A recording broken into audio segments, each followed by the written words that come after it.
Fala pessoal, Alessandro Valentim aqui para mais um vídeo. E hoje para comentar uma postagem do Bodybuilding Total, um perfil do Instagram que fez uma publicação. E assim, não é para refutar a postagem, não é para denigrir a informação gerada ali, é só para trazer a nível de conhecimento histórico, didático, para você que me segue, para você que acompanha meu trabalho, o que de fato realmente é verdade nessa postagem. Você já viu aí na thumb, mas eu vou jogar aqui para você ver de novo. Bom, antes de mais nada, para o pessoal que não me conhece, tá? Meu nome é Alessandro Valentim, eu sou historiador do esporte. Antes de falar, porque assim, eu vi muitos comentários em algumas postagens nossas do canal e de cortes de podcast que foram para outros canais, que mesmo sendo parte do mesmo nicho, fura a nossa bolha, né? Ou seja, a gente, né, tem no fisiculturismo hoje várias bolhas. Cada um tem um eixo de comunicação e comunica para um determinado público. A minha galera é a galera mais old school, então naturalmente eu não falo a mesma língua dessa galera mais jovem. Então quando eles se deparam com conteúdo meu, não me conhecendo, a primeira coisa é, obviamente, denegrir, falar mal, porque é uma geração que não sabe dialogar, né? Então a forma que eles têm é exatamente de falar alguma coisa para denegrir, para, enfim, manchar a imagem e tal. Então, se você não me conhece, chegou aqui, caiu de paraquedas, ou se você está vendo um corte em algum canal, por favor, vá lá no meu Instagram, Alessandro Valentim, underline, e acompanhe o conteúdo antes de você fazer um comentário, para você saber quem eu sou e a responsabilidade que eu tenho com relação à história do esporte e aonde eu estou inserido nesse cenário, tá? Provavelmente não é aonde você tem procurado conteúdo para, obviamente, se inteirar dos assuntos mais importantes do fisiculturismo. Mas vamos lá, eu vou comentar também sobre essa postagem, mas eu quero fazer um outro comentário sobre um assunto que foi gerado num podcast dos honoráveis na semana passada, e agora também a gente comentou isso com o episódio dos honoráveis com o Pinduca, que aconteceu nessa quarta-feira. Também fizeram um corte, e aí aquela coisa, né?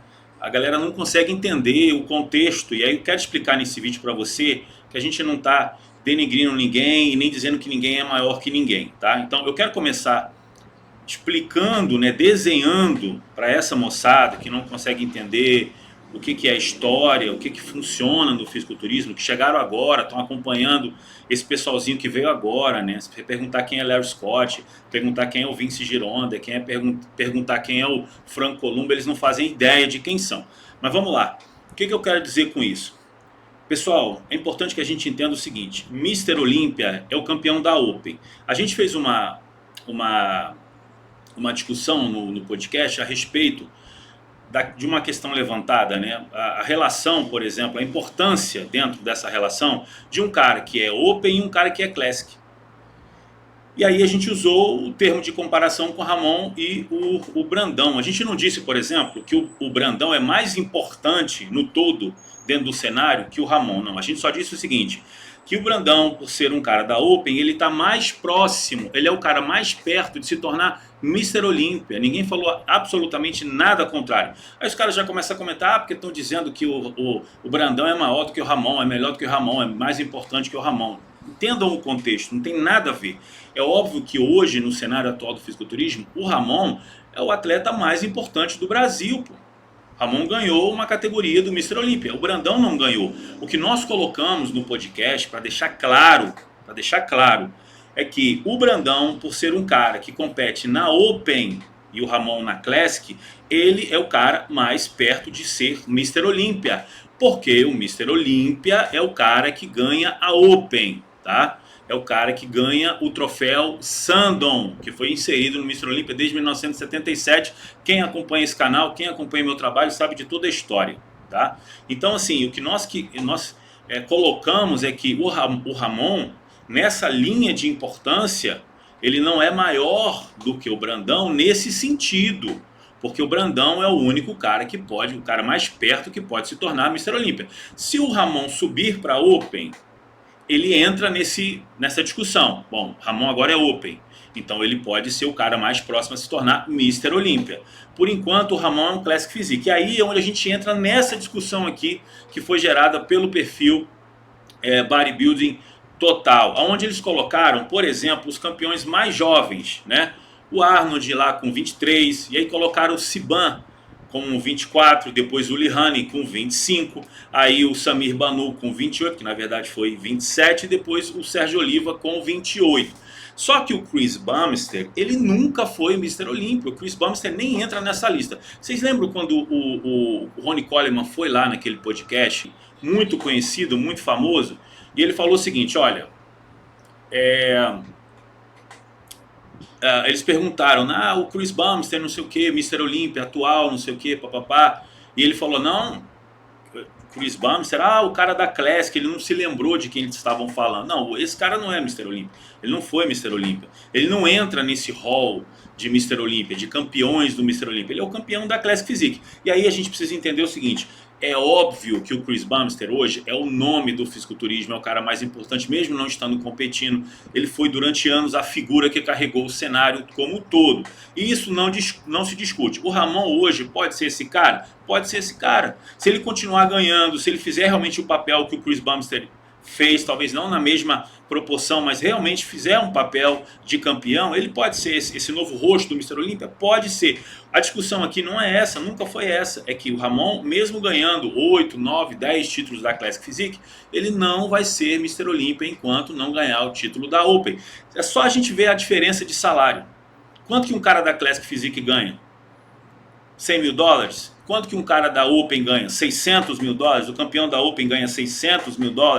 Então, subsintende que a categoria principal do Mr. Olympia é a Open, ponto. Nesse caso, e aí é só a nível de informação, dane-se, né, se o Chris Bumstead está aí, ele realmente foi muito importante, ele é importante, foi campeão com 24 anos, tá ótimo, tranquilo, mas só para nível de informação. E outra coisa, volto a falar, para minha audiência, porque a minha audiência conhece meu trabalho. Eu não estou falando para quem está de fora. Se esse vídeo aqui provavelmente sair para fora, é porque alguém fez um corte e jogou no canal que está lá uma moçadinha que não acompanha meu trabalho. Mas para minha galera aqui que acompanha meu trabalho, vocês estão entendendo o que eu estou falando. Porque eu falo isso há vários anos. Ou não falo? Então vocês estão entendendo. O Mr. Olympia é o cara que ganha a Open, ponto final. Aí você vai ver a postagem lá que eles fizeram, vai ver os comentários, os gringos todos falando a mesma coisa. Todos eles comentando, não, o Chris Bumstead não é campeão, o Chris Bumstead o campeão da Open é que é Mr. Olympia. Então, os caras têm essa noção. Por quê? Porque existe educação.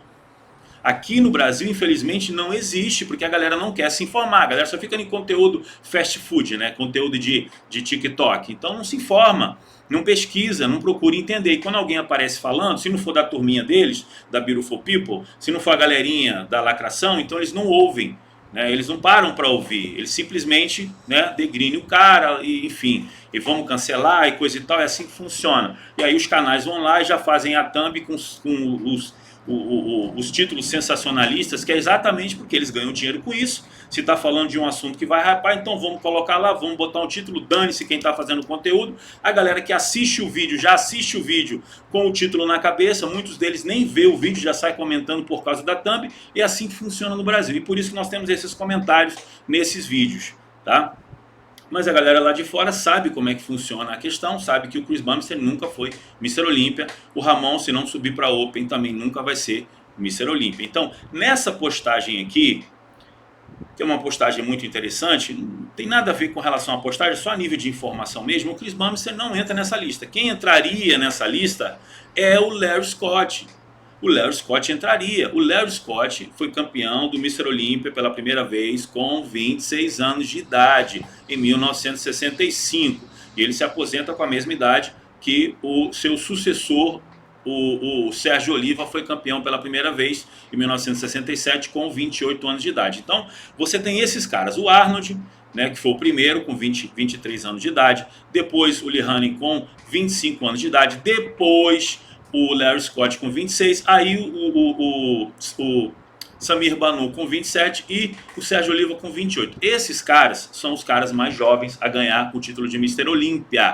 O Siban ganhou o título da Classic, ele não ganhou o título de Olympia. Então ele não entra nessa lista dos caras mais jovens a ganhar o Mr. Olympia. A gente tem que falar calmamente para a galera entender. O Mr. Olympia, ele ganhou o título da Classic Physique, com toda a importância, com toda a relevância. Foi talvez um dos nomes mais importantes da história do esporte do fisiculturismo, mas quando a gente eleva o grau, eleva o nível, vai lá para Open, ele nem sequer faz parte. Vocês viram que o Coleman falou lá no podcast. Quem é Chris Bumstead? Ah, o cara da Classic. Tá, mas ele não foi Mr. Olympia, tá? Então só pra gente entender, o campeão do Mr. Olympia é o cara que tem o Sandon, gente. É o cara que ganha o troféu Sandon. E isso não se discute. Se você conversar com qualquer um que entende um pouquinho do esporte, ele vai saber do que eu estou falando aqui. Então, não é uma questão para denegrir a postagem, é só a nível de entendimento, de compreensão didática, obviamente falando sobre história, né, que nesse país dificilmente se procura entender o que veio antes, né? Como eu falei, se perguntar para essa moçada de hoje quem foi Larry Scott, quem foi Serge Nubret, quem foi David Draper, quem foi Mike Katz, esses caras não vão saber quem foi, nem sequer se eram fisiculturistas, né? Isso assim para falar dos mais conhecidos, né? Eu poderia citar outros nomes aqui. Então, pessoal, só para a gente entender, dentro dessa lista aí, o único cara que está faltando, né, sai o Chris Bumstead e entra o Larry Scott, com 26 anos de idade, primeiro campeão do Mr. Olympia, ou seja, que tinha o título de Mr. Olympia. Na época ele ainda não tinha o Sandon só chega em 1977, então os únicos caras que não tem o Sandon é o Larry Scott, que já falecido, e o Sérgio Oliva, já falecido também. O Arnold tem, mesmo que ele não ganhou no auge da sua carreira, porque o Sandon chega em 77, ele estava aposentado, mas ele retorna em 80 e recebe um troféu Sandon também. E assim também como o Franco Columbo, que em 76, ele vence o Mr. Olympia, porém ainda o Sandon não tinha chegado, mas em 81 ele retorna, vence novamente e ganha o famoso troféu Sandon, que é baseado, na verdade, é o troféu que foi popularizado em 1901 pelo próprio Eugene Sandon, troféu que foi feito por Frederick William Pomeroy em 1891, depois em 1894 o próprio Sandon fez algumas réplicas, ele presenteou alguns amigos dele com esse troféu, depois em 1950 o Steve Reeves, ele recebe como prêmio por ter vencido o título do Mr. Universo da NABA, né, em Londres, o troféu de bronze. Depois ele compra do Billy Murrow, que era sobrinho do Willie Murrow, que foi o primeiro campeão da grande competição lá em Londres em 1901. O troféu estava em mãos do sobrinho dele, e aí ele vende pro Steve Reeves. O Steve Reeves foi o único cara a ter 2 troféus Sandons original. Depois ele retorna, né? Em 1975 o historiador David Webster leva o troféu para ser apresentado lá em Londres, né, quando o Bowery Coe vence o Mr. Universo, e depois em 1977 ele chega no Mr. Olympia e está até hoje. Só para a gente entender a importância do troféu, tá? Depende, se você viu um corte por aí e não chegou até aqui, obviamente não vai entender do que eu estou falando. Mas enfim, só para a gente entender, Rafael Brandão, ele é o cara que está competindo na Open, portanto, é o único brasileiro mais próximo de ser Mr. Olympia. Ele não é mais importante que o Ramon, ninguém falou isso, entendam. Ninguém falou que ele é mais importante que o Ramon. Porque o Ramon é a estrela do Brasil, pô. O Ramon é o cara mais importante do Brasil, é o cara mais importante do Brasil. É o fisiculturista, talvez, o maior fisiculturista brasileiro de todos os tempos, ninguém se discute isso. Ele é o maior fisiculturista brasileiro de todos os tempos, porque ele venceu um título de Olímpia. Mas o Brandão é o único cara que está mais próximo a ser Mr. Olympia, pelo que nós já falamos, que é o cara que detém o Sandon. Então, se você entendeu, deixa aí um comentário aqui embaixo do que você achou desse vídeo. Eu espero que você tenha gostado. Não deixe de compartilhar esse conteúdo para mais pessoas. Isso torna o conteúdo relevante e, obviamente, o YouTube entrega para mais pessoas. Então, te vejo no próximo vídeo. Um forte abraço e vamos pensar, pessoal. Forte abraço.